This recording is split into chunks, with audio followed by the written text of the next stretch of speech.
For the people of South Sudan, survival is the business of everyday life. Hunger is ever present in this fragile country, and war a constant threat. But a new worry now jostles for their attention. Coronavirus is spreading, and they've been told to take care. And the public have been offered a vaccine. But few here are willing to take it. The vaccine is dangerous. Yeah, it can make somebody fear.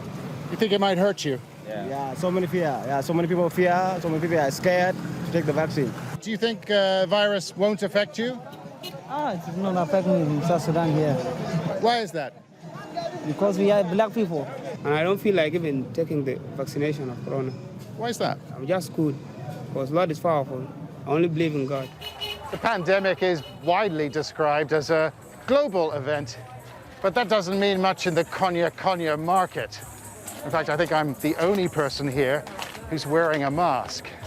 And the vaccine, well, for most people, that's far more trouble than it's worth. Fear and mistrust dominate here in the country's capital, Juba. And a shipment of 132,000 cost-free vaccines has generated very little interest.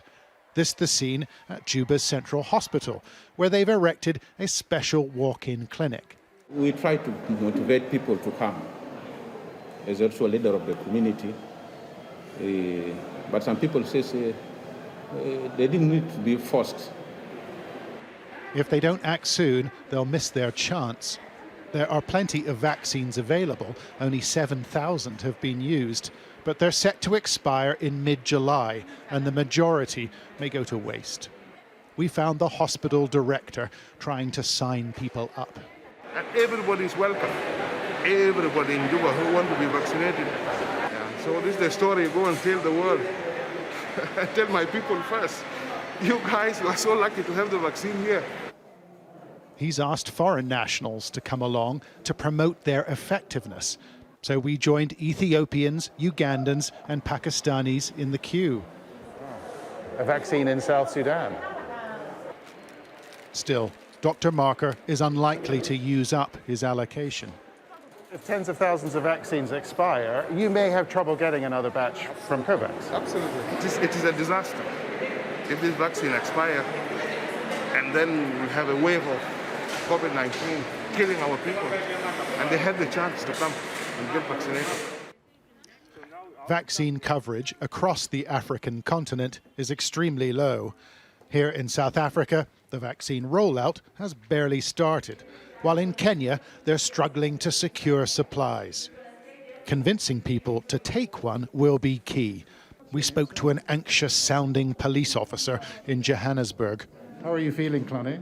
A bit nervous. Okay. And what are you feeling nervous about? There's a lot of things that have been said about the vaccine turns people into zombies and all that. Few here object to vaccinating children, but it's harder to get adults in the booth. People are understanding and committed to childhood vaccines.